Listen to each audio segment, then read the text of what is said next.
So also on this side somewhere, I've got to choose a place to put in. Dawn's just asked me some questions about your house, haven't you, right?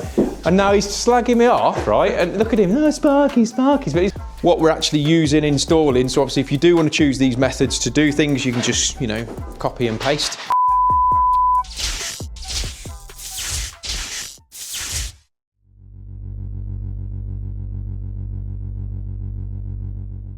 So, this is Friday, and I've just got about to turn up on site, and I don't normally work on site on a Friday. And let's go and see what reaction I get.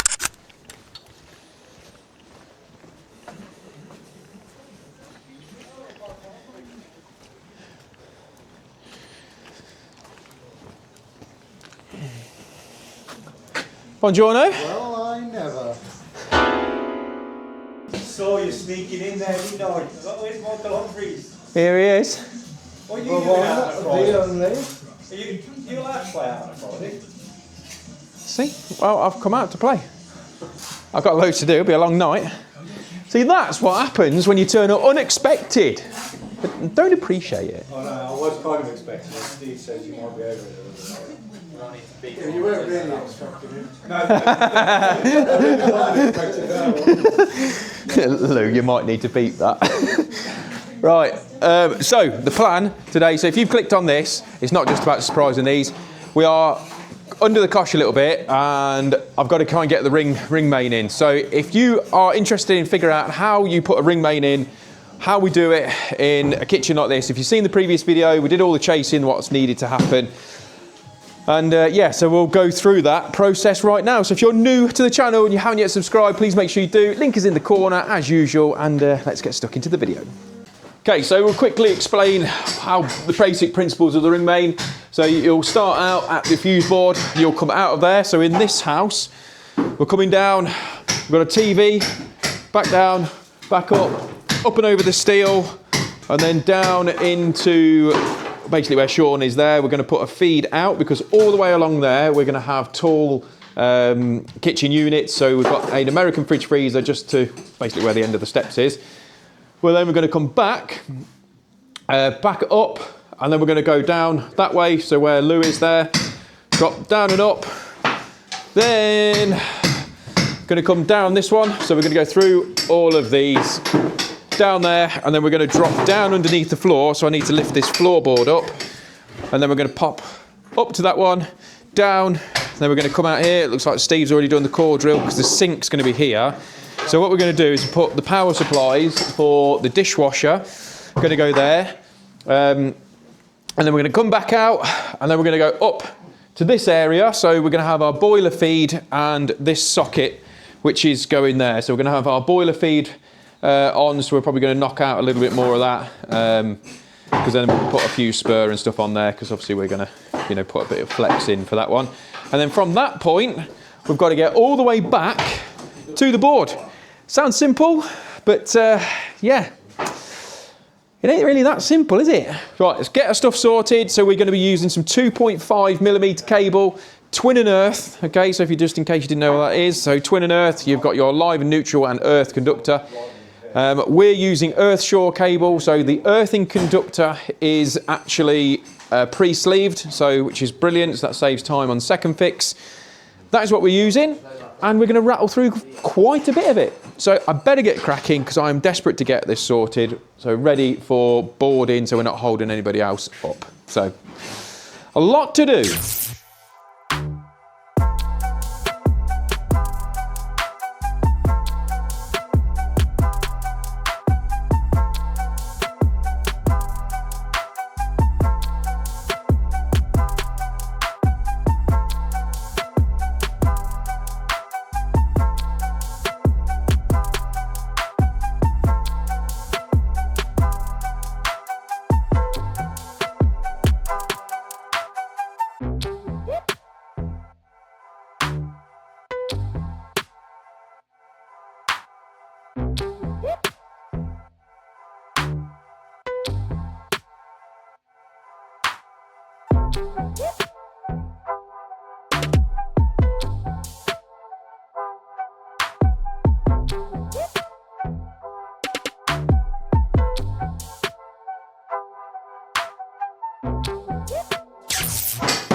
Okay, so we've got our cables ran to that one to the cooker. So I've not folded those ones back in yet because I want to get some of the original, so the original wiring to keep the lowest section. I need to extend that old ring.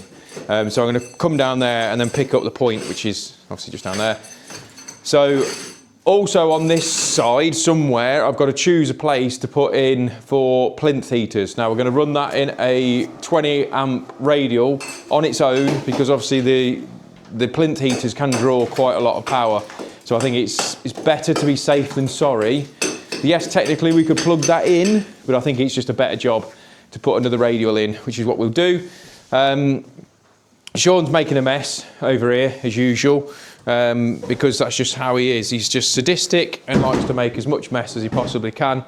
Not saying that that's annoying at all, but obviously, you know, Sparky's on site now, isn't it? So he's got to shut up and be quiet. Keep clean. Yeah, keep clean and, yeah, and sort his life out. Too much dust in. It was.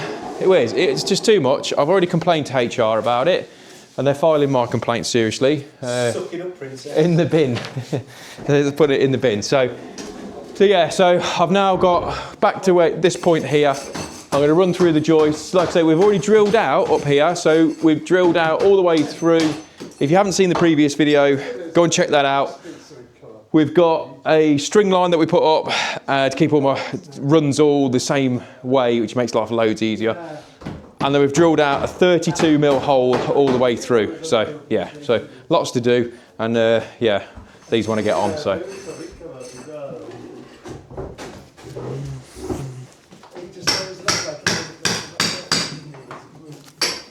One thing I do find really annoying at the minute is because, yeah, other than Sean, that's why he's stopping, is, not really, it's the weight of these. So for some reason, they just keep falling off. They're too heavy for you. No, it's the polar opposite. It's the polar opposite. It's supposed to be down there.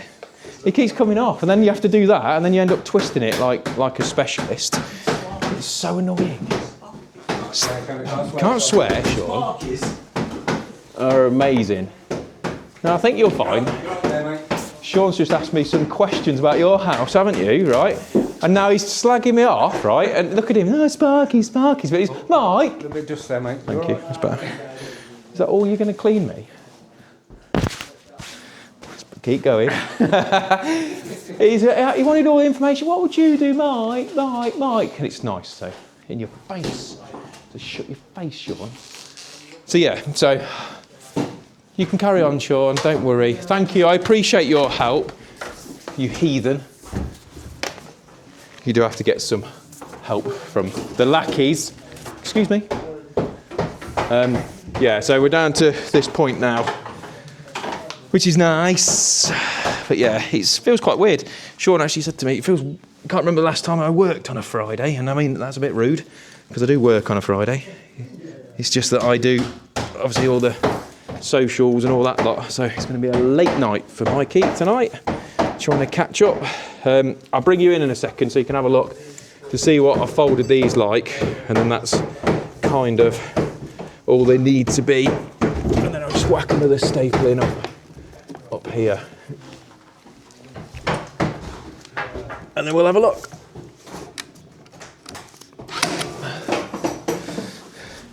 Thank you, darling.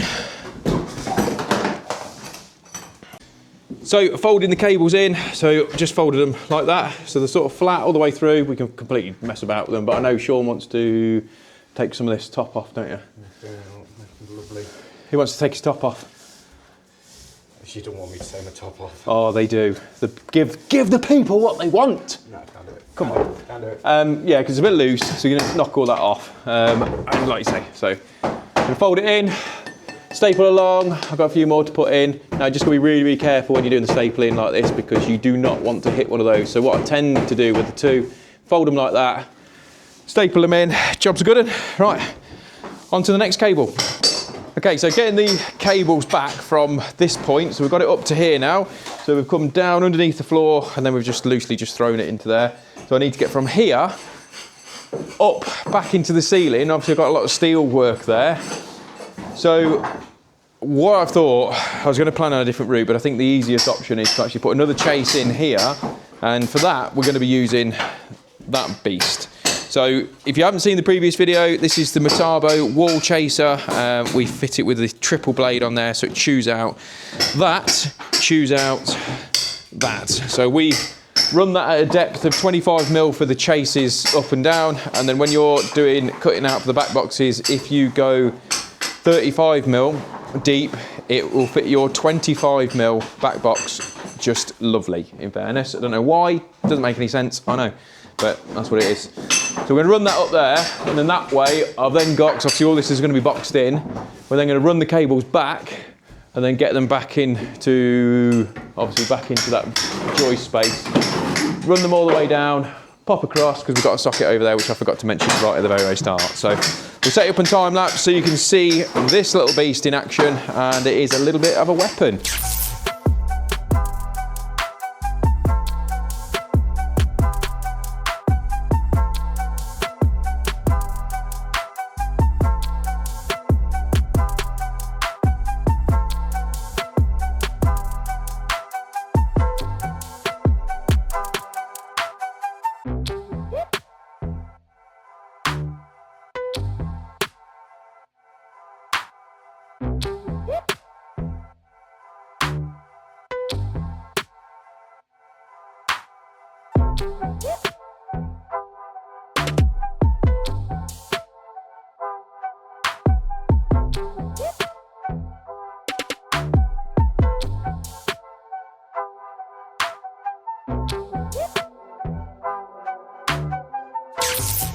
Okay, so essentially the ring is in.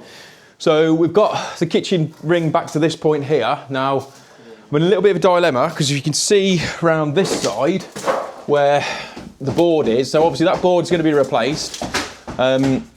It's also been plastered in. It's not the type of board that is appropriate for being plastered in it either. But you can imagine all the cables are going to be coming down into that. That is an aerial booster. That's going to come off. That can go. But obviously I don't know where the cables go.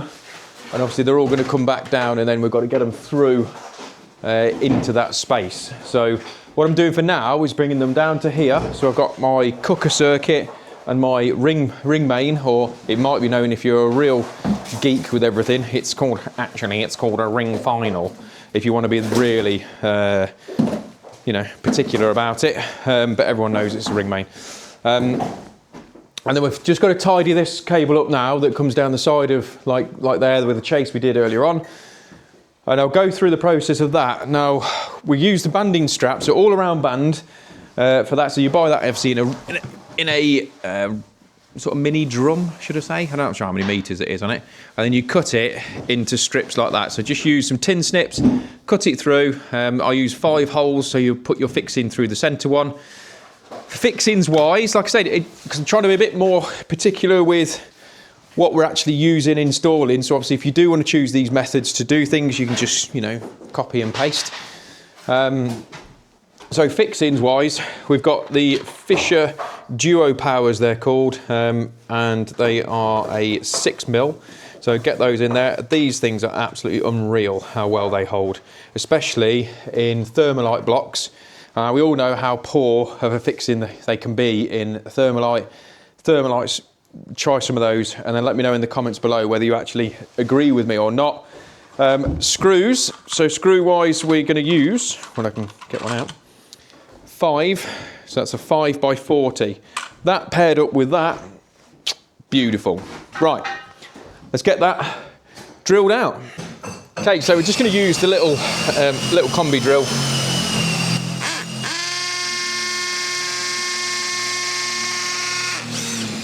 With a 6mm bit in it, which is more than enough. But all I'm doing is just going in the mortar line, because the mortar line's actually really hard, and it does the job fine.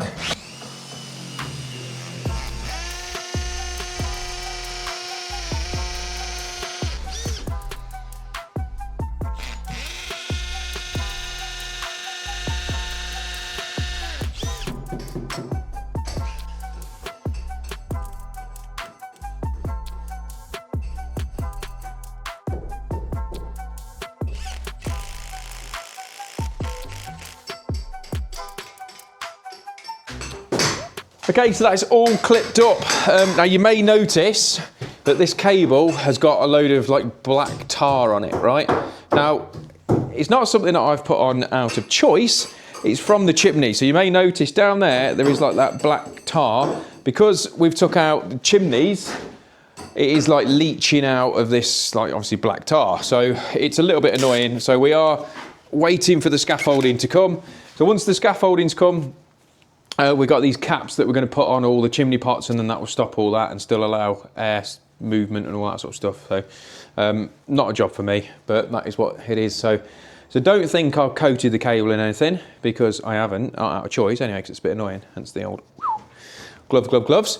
So yeah, so that's essentially it. So we've now ran the ring main for the kitchen. So if you have enjoyed this and learnt something from it and you haven't yet subscribed, make sure you do. Link is in the corner. So join us next time when we get on with sorting out the downlights. We've also got a supply for the plinth heater that I mentioned earlier on in the video that needs to go on. And yeah, so if you have enjoyed, like I say, and also if you're interested in a little bit of farming, you can also join our new YouTube channel where me personally, I'm trying to purchase a farm and going through the whole process of that. If you're interested in that, links in the description below. And thank you very much. See you in a bit.